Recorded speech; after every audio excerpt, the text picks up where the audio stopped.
Untuk teman-teman yang menonton kajian ini, jangan lupa bersalawat kepada Nabi kita Rasulullah Muhammad sallallahu alaihi wasallam. Allahumma salli ala Muhammad wa ala ali Muhammad. Sallallahu ala Muhammad sallallahu alaihi wasallam. Nah, sekarang kita masuk pandangan ulama salafus soleh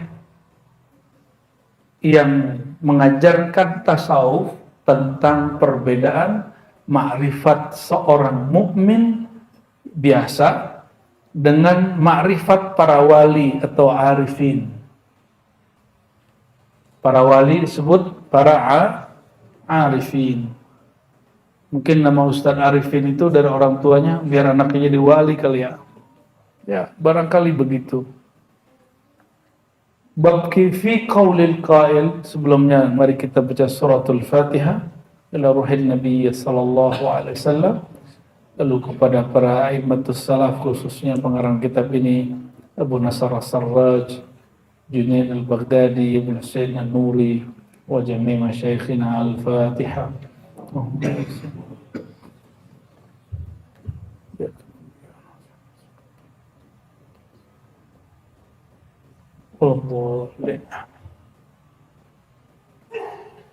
Qala bab fi qaulil qail bima arafta Allah. Pertanyaan seseorang mengenai bima, dengan cara apa arafta Allah, engkau mengenal Allah. Coba kalau dikasih pertanyaan gitu jawabnya gimana? Cara kenal Allah gimana?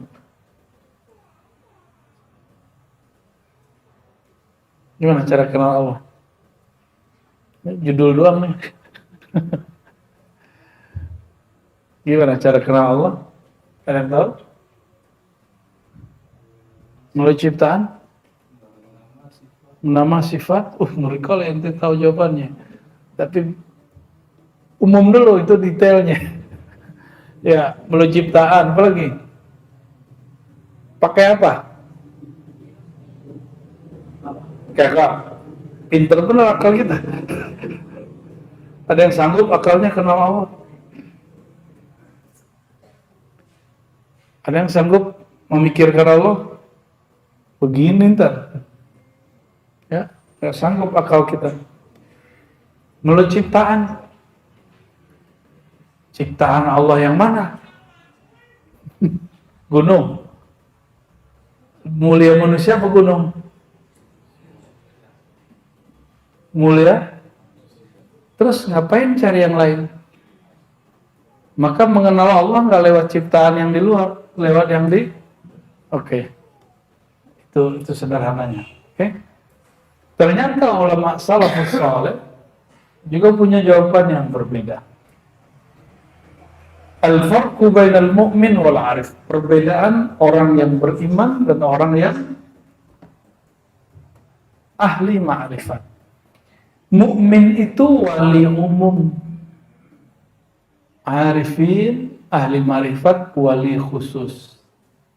Jadi semua orang beriman itu wali, tapi wali am.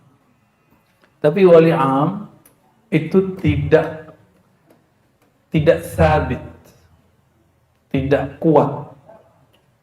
Ya, yang kuat itu wali yang khas, yang arif billah. Qila li Abil Hasan Husain An-Nuri. Ada yang bertanya kepada sahabat Junaid Al-Baghdadi, namanya Abul Husain An-Nuri. Pernah dengar imam ini? Barusan? Abul Husain An-Nuri ini kawan dari Imam Junaid. Kalau Imam Junaid sakit, dia panggil Abul Husain, mintain air ke Junaid. Minta air ke Abul Husain. Kalau Abul Husain sakit, dia bilang, tolong jangan mintain air doang, saya pengen pala saya disentuh oleh Junaid gitu. Mereka itu begitu hubungannya. ya, sesama wali-wali Allah yang agung. Ya. Orang bertanya kepada beliau, Abul Husain An-Nuri, bima araftallah, dengan cara apa kamu mengenal Allah? Apa jawaban dia? Kita nggak nyangka. Apa jawabannya? Billah. Araftullaha billahi. Aku kenal Allah dengan Allah mengenalkan dirinya sendiri. Bingung gak tuh? Gimana cara Allah mengenalin dirinya sendiri? Nah, karena antum mikir jadi bingung. Lalu orang nanya lagi, fama balul akal. Terus fungsi akal apa? Apa jawaban beliau? Al-aqlu ajizun la yadullu illa ala ajizin mithlih. Akal itu yang menurut kamu hebat, tetap dia lemah, tidak sempurna untuk mengenal Allah. La yadul, dia tidak dapat menunjukkan arah, menunjukkan jalan, illa ala ajizin mithlih, kecuali kepada yang sejenis dengannya. Ini saya cari-cari pola ini ada nggak dalam saintis hari ini, dalam ilmu neurologi, ternyata ketemu Pak Dokter.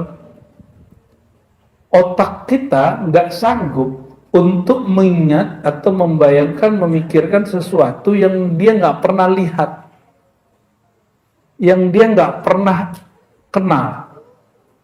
Otak ini.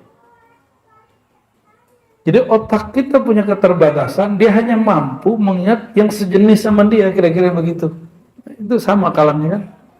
Abul Husain An-Nuri, imam yang lahir di abad terakhir salafus saleh dan wafat di abad ketiga, sudah membicarakan bab itu. Bahwa akal itu dia tidak sempurna, dan dia hanya mampu menunjukkan yang tidak sempurna sepertinya, seperti dirinya. Lamma khalaqallahu al-aqla qal, lalu beliau menyebutkan satu riwayat yang masyhur di kalangan salaf, tapi didhaifkan oleh sebagian ulama khalaf. Ya. Tatkala Allah menciptakan akal, Allah berkata kepada akal, man ana fasakata. Siapakah aku, kata Allah, lalu akal diam. Fakahalahu binuril wahdaniyah, lalu Allah mencelak atau memberi celak kepada mata basirahnya akal, binuril wahdaniyah, dengan nur tauhid, bukan udah tauhid ya. Faqala, barulah ia mengenal antallah, oh engkau Allah. Gitu.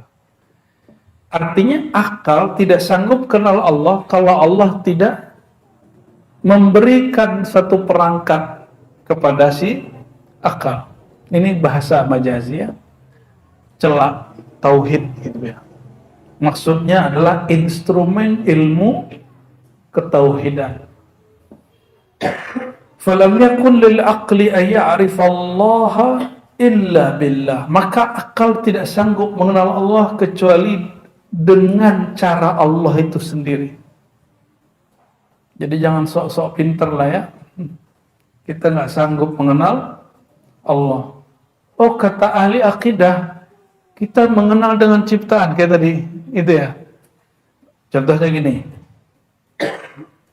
kalau rumah ini ada yang bikin, apalagi gunung, apalagi bumi, maka yang membuatnya adalah Allah. Itu ma'rifat namanya. Emang itu ma'rifat? Kalau bagi para aulia itu bukan ma'rifat.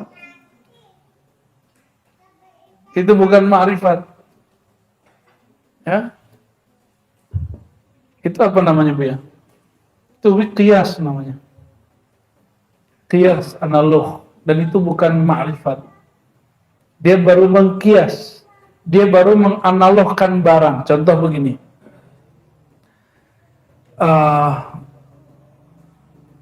Bang Do ini anggaplah nggak pernah makan blueberry. Oke. Terus Bang Don nanya, rasanya blueberry gimana Buya Aldomi gitu. Terus Buya Aldomi bilang, blueberry itu rasanya mirip dengan blue apa Buya? Berry-berry apaan? Mirip dengan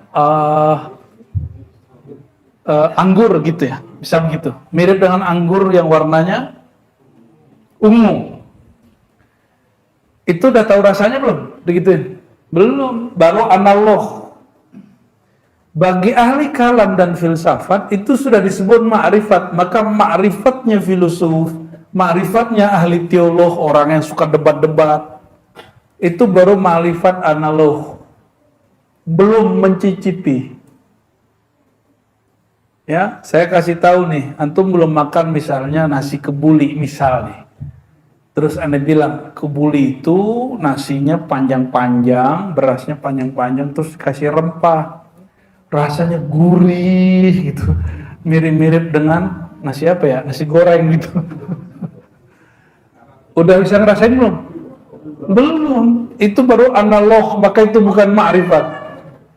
Itu bukan Jadi ma'rifat yang disebut ma'rifat oleh para filsuf, oleh orang-orang di kampus, itu ma'rifat qiyasi, dan itu walaysa bi ma'rifah, itu bukan ma'rifat karena antum belum mencicipinya, baru kira-kira rasanya seperti nasi goreng, maka kita akan menghukumi barang ini seperti nasi goreng. Sama dengan orang hari ini baca sejarah habaib, ya, baca sejarah habaib dalam konteks keindonesiaan, padahal mereka hidup sebelum Indonesia muncul.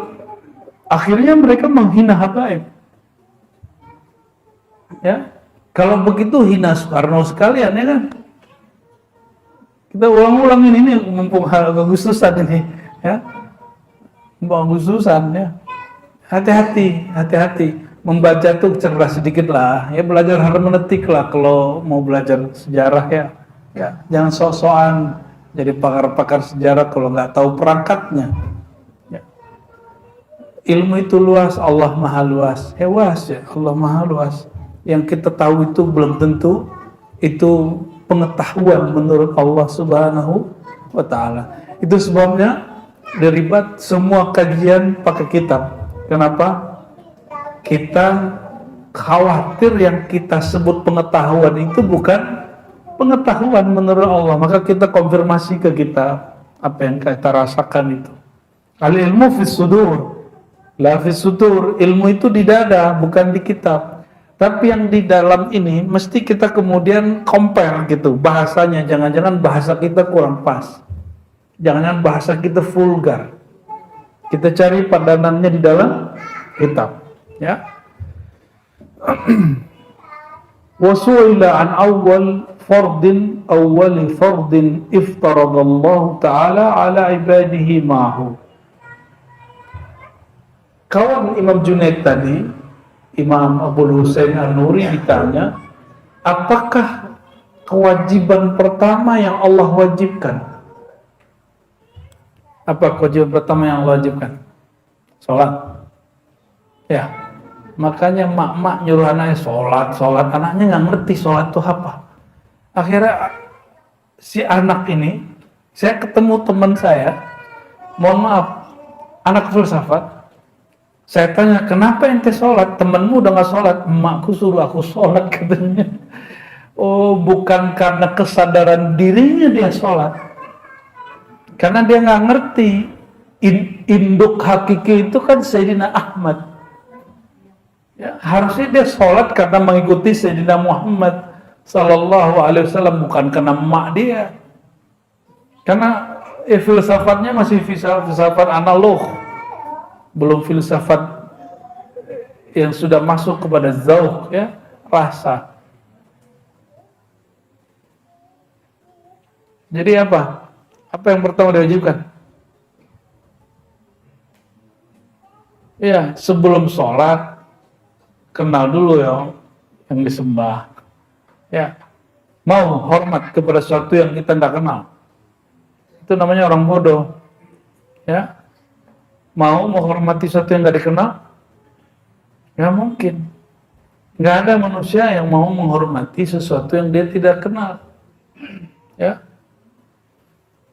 maka beliau ketika ditanya apa kewajiban pertama yang Allah wajibkan sebelum zikir, sebelum sholat, ya, kalau beliau pakai ayat wa ma khalaqtul jinna wal insa illa liya'budun, tidak aku ciptakan jin dan manusia kecuali untuk mengenal aku. Itu tafsir sahabat Nabi Sayyidina Abdullah bin Abbas. Maka beliau mengatakan berdasarkan ini yang wajib pertama kali al-ma'rifah. Berarti ibadah pertama itu bukan sholat. Ibadah pertama apa? Ma'rifat. Dan ma'rifat itu lembaganya ada di dalam salawat. Makanya innallaha wa malaikatahu yusholluna 'alan nabi ya ayyuhalladzina amanu shallu 'alaihi wa sallimu taslima. Jadi orang kalau bermakrifat dia akan tahu makrifat itu alurnya kepada siapa. Itulah sir salawat, bahwa alurnya makrifat dari Allah yang Ahad melimpah kepada Sayyidina Ahmad, ya. Lalu melimpah kepada Nur Muhammad. Dan itulah hakikat salawat, dan itu bukan trilogi seperti yang disebut oleh orang yang sok-sok aswaja juga dia.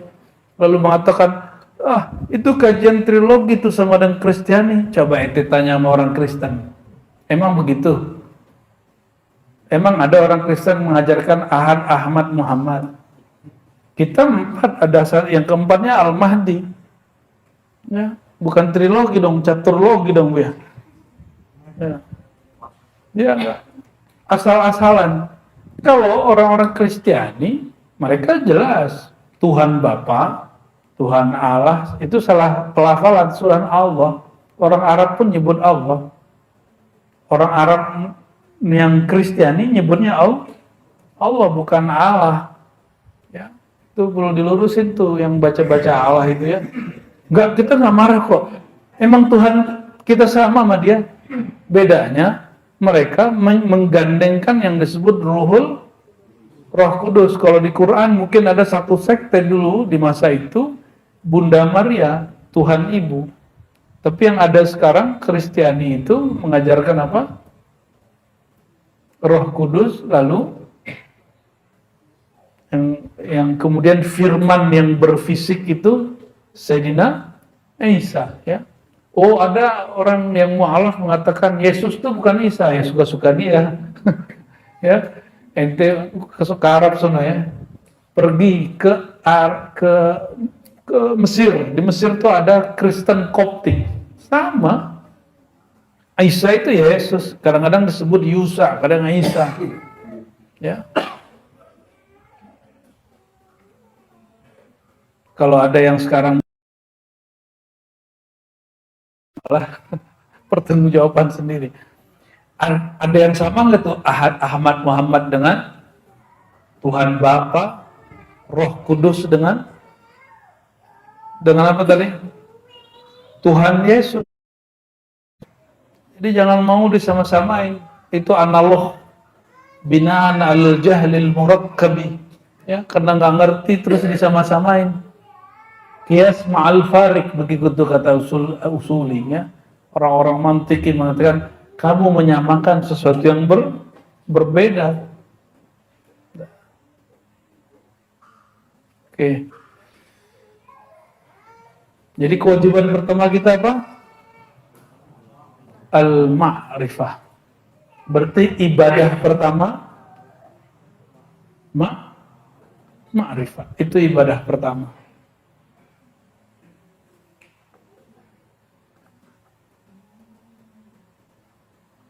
Nah, saya mau tanya, makrifat itu di mana? Di pikiran, di akal, di kolbu? Emang kolbu sanggup? Kolbu nggak sanggup. Kolbu hanya sanggup ditatap oleh Allah. Nggak sanggup dia makrifat. Yang sanggup bermarifat itu cuma ar-ruh. Ruh kita yang sanggup bermarifat.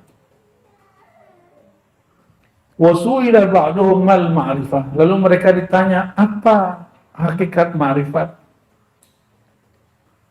Nah, jawabannya seperti antum jawab tadi tuh. Ya, tapi ini pun nggak semua sepakat ya. Tahqiqul qalb. Qalbu memantapkan apa yang dia mantapkan, isbat wahdaniyatihi. Keesaannya. Berarti itu zat. Bikamali sifatihi, dengan sempurna sifat, wa asmahi, dan nama. Berarti mengenalnya dengan zat, nama, dan sifat. فإنه المتفرد بالعز والقدرة والسلطان والعظمة الحي الدائم الذي ليس كمثله شيء. Karena dia Maha Esa, tidak ada padanannya, tidak ada yang seperti dia, ya. Bil izz, baik itu keperkasaannya, kudratnya, kekuasaannya, azamah, keagungannya, hayy daim, maha hidup dan abadi. Laisa kamitsli syai'. Kalau bahasa kampusnya transenden. Bahasa ilmiahnya laisa kamitsli syai', transenden. Apa arti transenden? Kalau akal sudah tidak sanggup menganalogkan sesuatu, itu barang namanya transenden. Ya. Kalau masih bisa dikiaskan, dia bukan transenden. Dan bahasa kerennya di Quran, laisa kamitslihi syai'. Lebih keren bahasa Quran lah, Bu, ya. Wa huwas sami'ul basir bila kaif. Dia maha melihat, maha mendengar, bila kaif, tanpa cara. Coba antum melihat pakai mata nggak? Lampu dimatiin bisa lihat? Nah, bisa lihat. Lampu dimatiin. Bener. Lihat apa kalau gelap? Lihat kegelapan. Berarti nggak lihat. Kalau lampu dimatiin, kita nggak mampu melihat. Maka melihat itu perlu cara, kaifiat. Yang maka disebut kaif, itu cara. Coba matanya dipejam, sebentar saja. Jam 1, 2, 3. Coba, bisa lihat depan? Enggak. Oke, buka lagi. Maka kita melihat mesti dibuka mata ini, baru kita bisa dan Allah melihat tanpa perlu pakai mata. Karena mata ada umurnya. Allah sudah melihat sebelum menciptakan mata. Maka kalau mata ini hancur, Allah masih melihat. Karena Allah melihat bukan dengan, nah jangan antum meyakini seperti kelompok mujassim. Allah punya mata besar sampai tidak bisa dibayangkan. Itu kelompok sebelah itu begitu akidahnya. Jadi yang disebut laisa kamitslihi syai', kata dia itu, Bu, ya, saking besarnya tidak dapat dibayangkan. Tapi dia beneran mata gede gitu. Itu yang Masya Allah itu, ya. Antum sudah tahu lah nama dia. Wala syibah atau syubah. Syibah lebih tepatnya, tidak ada yang serupa dengannya, wala mithl, tidak ada yang semisal. Binafil abdad wal andad wal asbab, menafikan yang lawan atau setara atau asbab, anil qulub. Ini kan panjang sekali nih. Ini ringkasannya cuma satu kalimat, la ilaha illallah. Ringkasan yang barusan itu. Jadi kalimat sepanjang ini cukup antum katakan la ilaha. Yang paling lucu apa? Kami ngaji kitab Ummul Barahin dengan syarah Dusuki, Bajuri, macam-macam. Tahu-tahu di ujung kitab apa kata beliau? Semua penjelasan ini terkumpul dalam dua kalimat. Asyhadu an la ilaha illallah wa asyhadu anna Muhammad Rasulullah. Saya mikir ngapain lama-lama ngaji begitu, ya? Oh, ternyata perlu, karena kitab itu digunakan untuk ngobrol dengan filosof, ngobrol sama anak-anak hari ini yang katanya berbangga dengan menjadi ateis, apalagi yang lagi ramai-ramai itu agnostik, kayaknya keren gitu ya. Padahal itu justru al-ajzu andal idrak, itu kelemahan ma'rifat, itu kelemahan knowledge, kelemahan epistemologi yang Imam Ghazali sudah obati di zamannya, dan sekarang penyakit itu kambuh lagi. Ya. Imam Ghazali sudah selesaikan itu dalam kitab Al-Munqiz Minad Dhalal. Cuma orang-orang nggak mau baca aja. Malah mereka menuduh Imam Ghazali sesat dan menyesatkan, ya.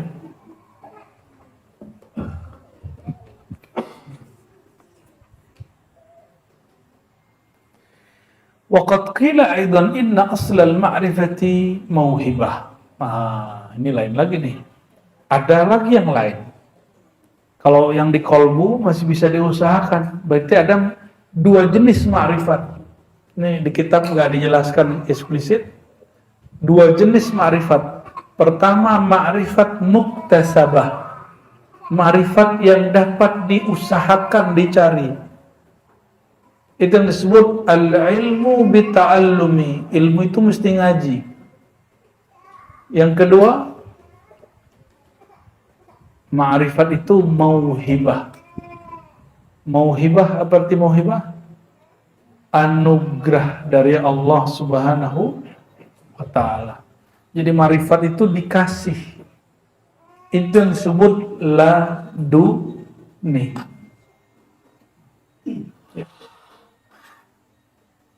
Laduni itu kayak gimana sih? Bisa analog nggak? Coba kasih analog. Punya handphone? Punya handphone? Antum nggak belajar satu buku, tapi bisa mendownload nggak? Gimana cara download? Oke. Play Store kelamaan. Google aja. Terus yang dicari apa? Cari situsnya, toh? Dan beberapa situs mensyaratkan ada email. Betul nggak? Harus login dulu. Nah, itu dia. Login dulu, talqin dulu. Talqin dulu. Syahadatnya diulang lagi. Bukan syahadat kita yang lama nggak benar. Kita harus setiap hari mensyahadatkan diri. Setiap hari. Maka kami tidak sepakat kalau antum misalnya gini. Syahadat kita tidak benar kecuali ikut satu golongan. Nggak begitu. Emang syahadat bisa diakuisisi satu kelompok. Enak bener dia.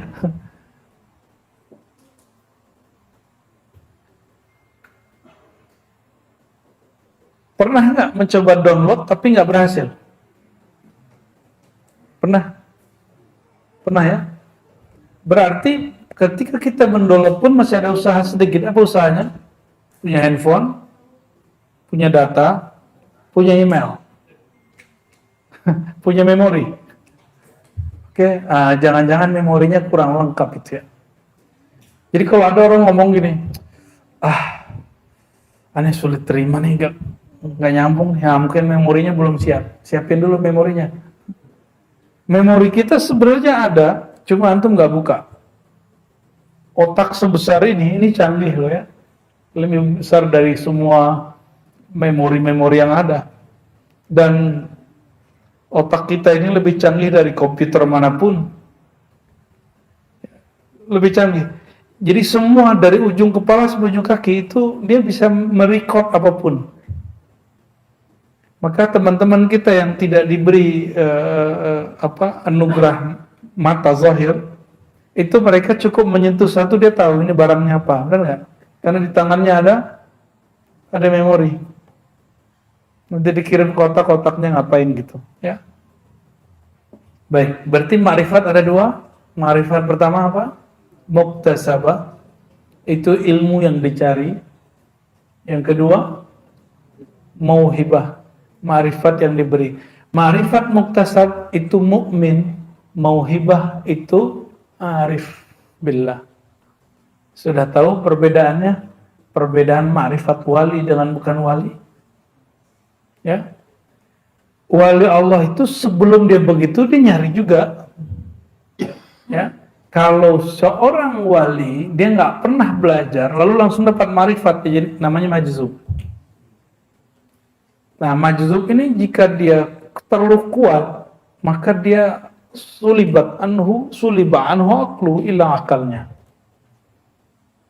Itu bukan orang gila. Ya, itu orang majzub. Tapi orang awam menyebut dia gila. Ini kita ulang-ulang berkali-kali biar paham benar metodologi kewalian itu, ya, marifatnya para aulia. Karena kita ini semuanya mukmin, maka wali itu walaupun dia wali, dia tetap wajib ngaji. Kenapa? Dia dasarnya seorang mukmin. Maka kullu mukmin yaktasibu al-ma'arif. Dia pasti berusaha mencari ma'rifat. Pasti cari guru. Walaupun dia wali khas. Ya, walaupun dia wali kutub, dia pasti nyari ilmu. Oke? Jadi berdasarkan ini, antum kalau udah ngerasa wali Allah, tetap harus ngaji. Dan saya menyaksikan guru-guru saya yang saya yakini beliau aulia itu masih ngaji, ya, masih belajar gitu, masih mendengarkan masyayikh. Ya. Imam Bukhari itu kekasih Allah, wali Allah, kalangan ahli hadis. Dia sengaja datang ke Imam Tirmizi mendengarkan 3 hadis dari Tirmizi. Muridnya sendiri. Muridnya dia jadikan gurunya. Ya. Kenapa? Syarat orang laduni dia mesti tawadhu. Dan untuk menghancurkan kesombongan diri, bergurulah kepada orang yang kita anggap murid. Terimalah maklumat dari orang yang kita anggap rendah. Nah, sudah berani begitu belum? Nah, yang paling repot di rumah, ya kan? Di rumah, kenapa suami mengingatkan istri sulit diterima sama istri? Karena dia memandang lu laki gua, bukan guru gua, katanya. Kata istri begitu ke suaminya. Suaminya waktu diceramain istri juga gitu. Kamu siapa sih cerewet amat? Bukan mak gua, katanya. Begitulah. Kita itu egonya nggak bisa diturunin. Padahal turunin dikit biar dapat manfaat dari siapapun. Itu yang dimaksud oleh Imam Sya'rani. Aku berguru bahkan kepada semut, kepada ular, kepada hewan, kepada anjing, kepada kucing, kepada semua dia berguru. Tapi yang nggak ngerti dianggap, oh, perhatiin sufi, gurunya anjing, katanya. Aduh, astagfirullah, kurang paham nih orang. Karena orang ini bisa berguru kepada alam. Nah, kalau di kampung Buya Alum ini, kampung saya juga, saya kampung mau dia. Alam yang terbentang ini, itu adalah guru. Alam itu siapa aja di alam? Ada hewan, ada tanaman, tumbuhan. Coba tumbuhan. Antum coba lihat tumbuhan. Pucuknya satu pohon, bunga, itu ngarahnya kemana? Ke barat, ke timur, ke utara, ke selatan. Pucuknya. Ke barat. Benar barat. Ibu nggak pernah nanam bunga berarti, Bu.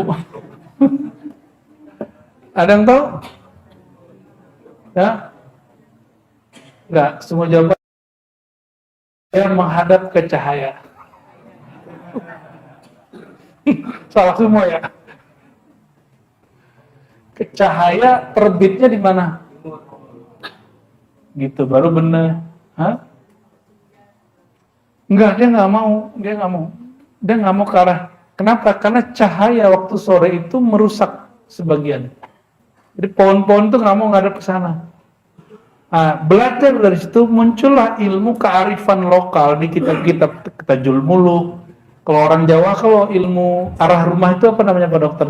Arah rumah. Itu Cino. Orang Jawa. Orang Cina begitu. Masa orang Cina kita akui feng shui-nya? Di Jawa ada loh. Apa? Primbon. Emang itu? Lah, antum ini Jawanya gimana lah ini? Udah dikuasai oleh Cina berarti bener nih. Bener lah itu. Kalau Feng Shui boleh, gitu ya. Kalau weton, primbon, syirik, gitu ya. Gitu ya. Karena nggak ngerti hakikatnya. Padahal itu kearifan lokal. Orang berguru kepada alam. Berdasarkan itu, orang kalau bikin rumah, mereka jarang, kalau ngerti ilmu ini, jarang hadap ke barat. Kenapa? Kalau secara ilmu sekarang sinar ultraviolet ke apa kayak gitu ya. Tapi berguru kepada tumbuhan. Dia ngarapnya biasanya ke timur. Gitu. Ini contoh. Berguru kepada alam. Secara kerohanian apa? Jika pohon dia berkiblat kepada nur cahaya, masa ente menjauh dari nur? Ya. Wa nurullah, nur Allah itu siapa? Sayyidina Muhammad. Ya, Nabi Muhammad itu kota ilmu, gudang ilmu, bukan kalau gudang kecil, ini kota. Dan dikatakan al-ilmu nurun, ilmu itu cahaya. Jadi hakikat ilmu itu Sayyidina Muhammad sallallahu alaihi wasallam. Ingin laduni cara jalan pintasnya, jadilah orang yang dekat kepada nur Sayyidina Muhammad sallallahu alaihi wasallam, ya. Itu jalan pintasnya.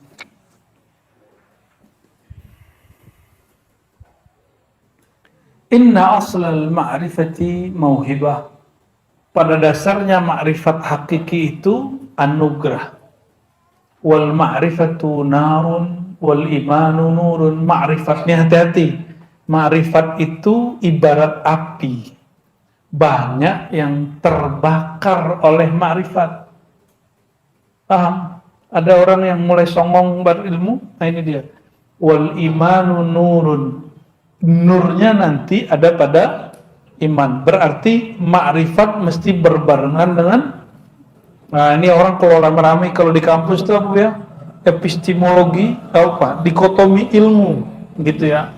Atau islamisasi ilmu. Itu ternyata ketinggalan ya. Abul Husain An-Nuri udah jawab duluan. Abu Nasr Sarraj di abad keempat sudah jawab. Apa kata beliau? Ma'rifat aja nggak cukup, knowledge aja nggak cukup, mesti ada iman. Sains menciptakan senjata canggih. Kalau orang nggak dapat nur iman gimana? Maka terjadi penghabisan satu bangsa yang kita sebut hari ini genosida. Ya. Sains bisa menciptakan virus dan antivirus. Kalau orang ngeresek gimana? Nggak punya nur iman. Kejadianlah pandemi kemarin. Ya. Jadi perlu iman untuk mengawal ilmu. Perlu ya. Wal ma'rifatu wajdun wal imanu ata'un. Ma'rifat itu ya anugerah yang didapat. Yang didapat berarti dicari dulu, setelah dicari udah capek nyari baru dikasih. Itu bedanya. Wal imanu ata, nur iman itu anugerah mutlak. Wal farqu bainal mu'min wal 'arif. Perbedaan antara mukmin dan arif. Apa beda mukmin dan arif? Wali umum dan wali khusus. Mukmin wali umum yanzur binurillah. Dia menatap dengan nurullah. Nurullah itu siapa? Nur Muhammad SAW. Ternyata puncaknya mukmin memandang dengan nurullah itu firasat. Mereka kuat firasatnya. Antum punya firasat, jangan ngerasa wali dulu, itu baru wali am. Ya, saya mimpi terus besok kejadian gitu. Kejadian itu karena mimpi antum atau karena takdir Allah? Terus kenapa orang GR dengan ramalan dia? Kenapa orang merasa keren dengan firasat dia? Tuh apa kata gua? Ya, aku kan udah ngasih tahu setahun lalu, ya kan? Yang ngomong akhir zaman hari ini banyak begitu. Tuh 2004 saya udah bicara, bakal terjadi, Emang terjadi karena kamu ngomong? Kan bukan. Jadi ada adab kita kalau dapat firasat. Apa adab kita? Karena dia memandang dengan nurullah, kembalikan pengetahuannya kepada Allah. Cukup katakan, Allah pernah memberiku firasat. Ini akan terjadi. Gitu. Berarti terjadi itu bukan karena kita berfirasat, tapi karena Allah mau bikin itu terjadi, kita dikasih tahu, itu namanya firasat. Jadi firasat itu pemberitahuan dari Allah. Bukan karena ente pandang, ente ngasih tahu terus terjadi. Kita ulangi? Sudah paham? Jadi kalau ada, dulu siapa tuh? Mama Loren ya. Terjadi itu. Terus ada Mbak Yu itu ya, siapa? Siapa tuh? Mbak Yu gitu ya. Ketika kejadian, orang-orang, oh bener tuh si Mbak Yu, si Mama Loren. Emang terjadi karena dia ngomong? Kan bukan. Hati-hati dengan peramal ya. Tapi peramal itu punya posisi hari ini di sosial media ya. Allahumma sholli ala sayyidina. Al-mu'min yanzur binurillah.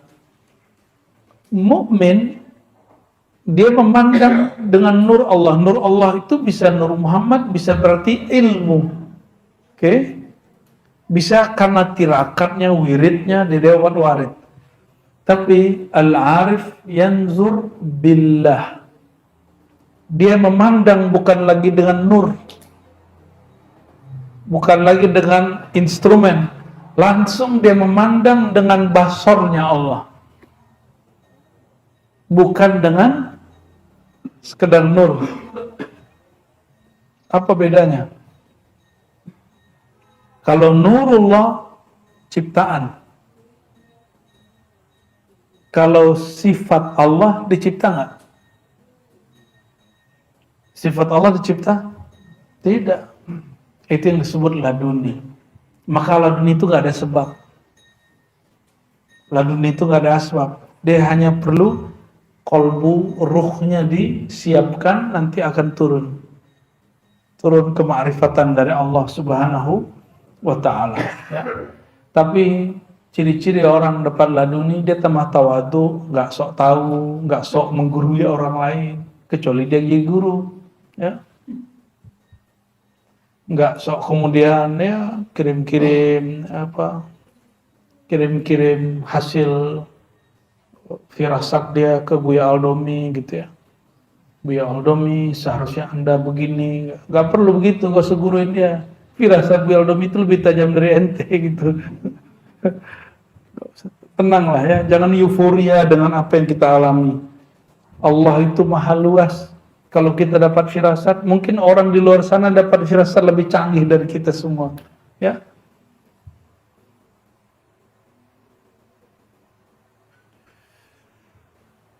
Walil mu'min qalbun walaysa lil arif qalbun. Mukmin itu masih mengandalkan kolbu, kalau arif tidak mengandalkan kolbu.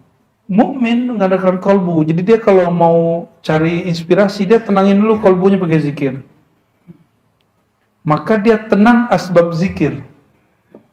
Kalau arif billah, dia selalu bersama Allah, dia nggak perlu zikir. Kenapa? Zikir itu mengingat yang gaib pada dirinya. Allah tidak pernah gaib pada seorang wali, apalagi pada seorang nabi. Maka nabi tidak pernah berzikir seperti orang awam. Nabi itu zikirnya musyahadah. Maka itu bukan zikir dalam pengertian bahasa. Langsung menyaksikan. Ya. Maka mukmin dia masih mengandalkan kolbunya. Jadi kalau kolbunya lagi nggak enak, moodnya lagi nggak oke, dia nggak bisa memahami. Nah, yang mood-moody, ada yang mood-moody nggak nih? Mood-mutan.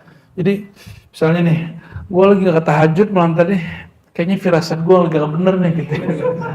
Apa rusaknya? Oh berarti firasatnya berdasarkan tirakatnya. Itu yang disebut subjektif. Kalau wali yang sudah mutlak tadi, pengetahuan dia tidak subjektif, objektif. Itu yang disebut Imam Ghazali.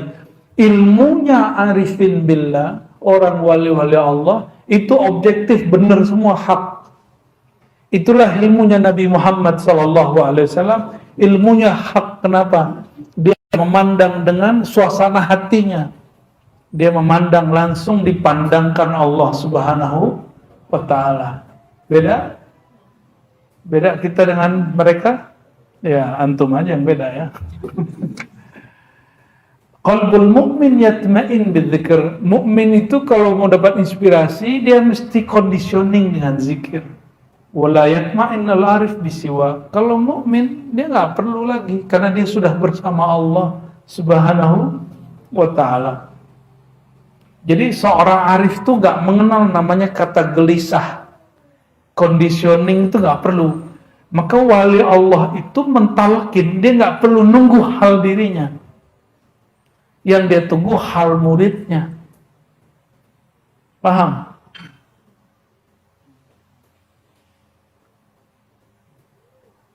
Paham di situ? Jadi kenapa guru itu nunggu antum? Biar kolbunya kuat, dikasih ya hayu ya qayyum. Nunggu hal yang antum siap. Ya, ini air mau dituang, tapi tutupnya belum dibuka. Ketika dituang, tumpah keluar percuma. Maka zikir ya hayu qayyum, puasa kah, tahajud kah, zikir pagi sore, wirid asas, itu supaya ini kebuka walaupun sedikit. Ya, biar kebuka walaupun sedikit. Kalau sudah kebuka dikit, nanti gurunya bantuin, ya Allah iftah, ya Allah a'inni ala zikrika. Itu doa membuka tutupan kolbu. Ya Allah bantulah aku, bantulah muridku ini, hamba engkau ini untuk mengingat engkau. Kebuka langsung, baru ditalkin oleh gurunya, baru antum merasakan kolbunya bergetar, menangis, atau badannya panas dingin, merasakan panas tidak panas, enak tidak enak, itu di situ. Baru mulai sadar, kok zikirku nggak enak ya? Nah itu tandanya pernah merasakan enak. Ya, dari dulu nggak pernah kan sadar zikirnya nggak enak. Kok sholatku nggak khusyuk ya? Padahal sudah talqin. Justru setelah ente talqin baru sadar sholat selama ini nggak bener gitu. Mulai paham? Ya, jadi bukan karena antum bertalqin lalu zikirnya nggak enak. Justru setelah ditalqin guru lah baru sadar zikir kita ini enak atau tidak enak, nikmat atau tidak nikmat. Wal ma'rifatu ala thalathati awjuh. Ma'rifat itu ada 3 jenis ya. Ada ma'rifat ikrar. Ikrar itu menetapkan. Ada ma'rifat haqiqah, ma'rifat mengenai satu hakikat. Ada ma'rifat musyahadah, ma'rifat menyaksikan. Ma'rifat ikrar ini ilmu orang beriman. Ma'rifat hakikat ini transit antara mukmin dan arif. Ini transit ya. Ya. Kebanyakan berhenti di situ. Kebanyakan berhenti di mana? Di transit. Ini di situ orang banyak jadi belagu mengaji ma'rifat. Di situ orang nggak mau lagi ngomong begini. Untuk apalagi sholat, Allah udah dalam diri saya. Nah itu dia masih transit. Syaitan bisa masuk di situ, hati-hati. Syaitan masuk ke wilayah itu. Disinilah orang kemudian kalau ngaji ma'rifat, lalu dia dapat ilham macam-macam ya, akhirnya buat apa perintah-perintahnya aneh-aneh ya. Ada kan kajian ma'rifat seks party? Ada kan ngaji ma'rifat membolehkan biseks? Ada. Kenapa? Karena dia dapat ilham bukan ilham robbani lagi. Ilham syahwani. Syahwat. Nauzubillah min. Dia zikir betul, dia baca syahadat betul, tapi dia belum membersihkan kalbunya. Karena Imam Syekh Abdul Qadir mengatakan, jalan ini setelah syahadat mesti taubat baru talqin. Ini dia belum taubat. Ya, belum taubat udah jadi mursyid. Ya. Makanya hari ini banyak orang yang berbaju mursyid, omongannya aneh-aneh. Ya, dalam bab yang ini ya, yukhalifu syara, yang yang bertentangan dengan zahirnya syariat. Itu asbabnya itu. Asbabnya dia masih transit tapi sudah merasa sesuatu. Ya.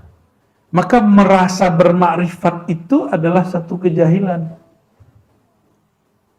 Merasa bermakrifat itu satu, termasuk antum merasa berzikir, ahli zikir itu belum zikir itu. Maka guru itu kasih ujian, disuruh zikir angka-angka. Apakah si murid merasa berzikir atau dia kemudian ngaku, ya Allah ternyata angka-angka ini nggak penting-penting amat juga gitu. Ya. Khair. Wa fi ma'rifatil musyahada yandarij al-fahm wal ilm wal ibar wal kalam wal isyarat fil ma'rifah wa wasfuha kathir fil qalil kifaya wa ghaniyatun lil mustadil wal mustarsyid wa billahi taufiq. Ya. Dan dalam ma'rifat musyahadah itulah terkumpul yang tercacar tadi di transit hakikat ataupun di ikrar. Apa aja? Al-fahmu. Jadi apa isi ma'rifat yang sempurna? Al-fahmu, pemahaman. Faham, udah bahasa Indonesia ya? Al-fahmu, faham. Yang kedua, al-ibaratu, ibarat yang lengkap. Ibaratnya nggak boleh nggak lengkap.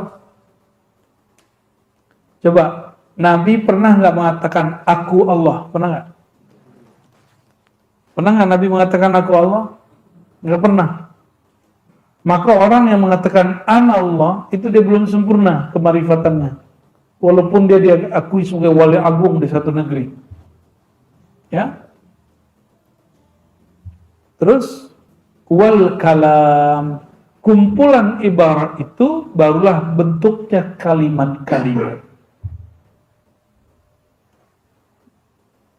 Lalu setelah kalimat ada lagi isyarat, siloka. Enggak semua makna mesti diibaratkan. Hati-hati. Tidak semua rasa mesti disampaikan. Tidak semua pengalaman mesti diceritakan. Kalau rahasia diceritain masih rahasia nggak? Kalau rahasia diceritain namanya apa? Rahasia umum.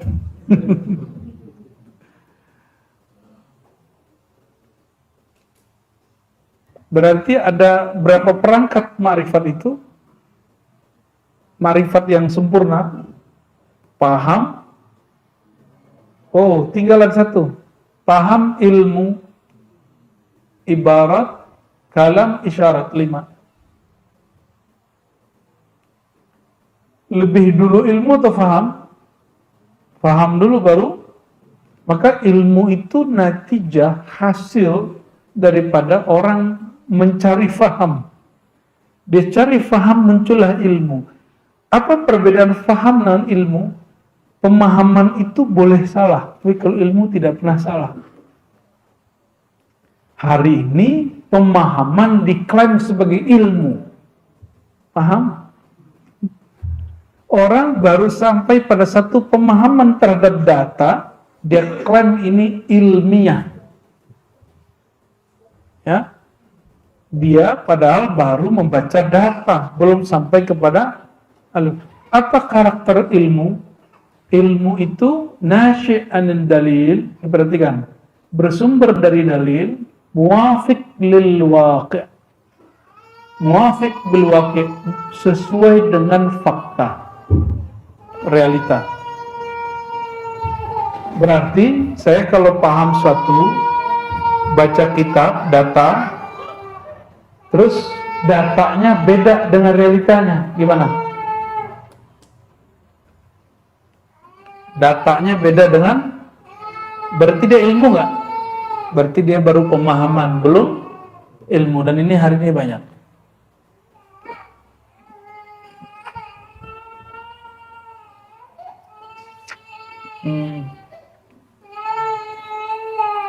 Ngantuk. Tidurin. Terakhir ini. Anil Husain bin Ali bin Haywah Ad-Damighani qala su'ila Abu Bakar Az-Zahrabadi anil ma'rifah. Ditanya Imam Abu Bakar Zahir atau Zahrabadi atau Zahir Bani, apakah ma'rifat itu? Lalu beliau mengatakan al-ma'rifatu ismun, ma'rifat itu satu nama, maknahu wujud, maknanya adalah wujudu ta'zim fil qalb, ada efek menghormati, ta'zim di dalam kalbu, yamna'uka anit tasbih ta'til, yang membuat engkau tidak menyerupakan Allah dengan sesuatu pun. Nah, dia balik lagi, padahal tadi dia nyampe puncak, dia mundur lagi nih. Ini begitu kitab salaf nih kadang-kadang kurang sistematis kan. Udah nyampe di puncak, datanya turun lagi. Nah, itu kita skip aja, berhenti di yang tadi ya. Jadi perangkat marifat isinya apa aja tadi? Al-fahmu wal ilmu wal ibaratu wal kalamu wal isyarat. Ya, maka ma'rifat yang sempurna dia masih sampai kepada isyarat. Mesti sampai pada isyarat. Ya. Wa idza sa'alaka 'ibadi 'anni fa inni qarib, itu isyarat. Ya. Gimana ayatnya? Walaqad khalaqal insana wa na'lamu ma tuwaswisu bihi nafsu wa nahnu aqrabu ilaihi min hablil warid. Kami ciptakan manusia, kami tahu was-was dirinya, dan kami lebih dekat kepadanya daripada urat nadi. Bukan pada nadi, itu isyarat. Itu berarti Allah lebih dekat kepada kita daripada zahirnya kita. Karena yang disebut kita itu bukan zahir ini, tapi yang batin. Ya. Kalau zahir dia berubah.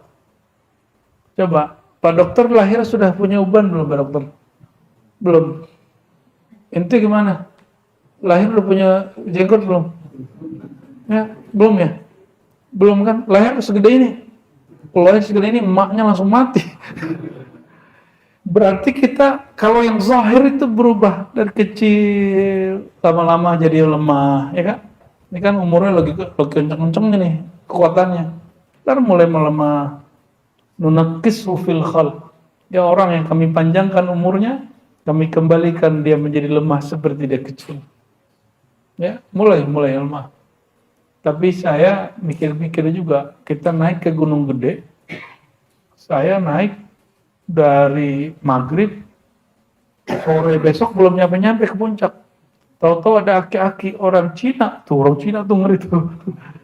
7 jam dari bawah sampai puncak. Saya tanya, umurnya berapa kok? Ya tebak dong.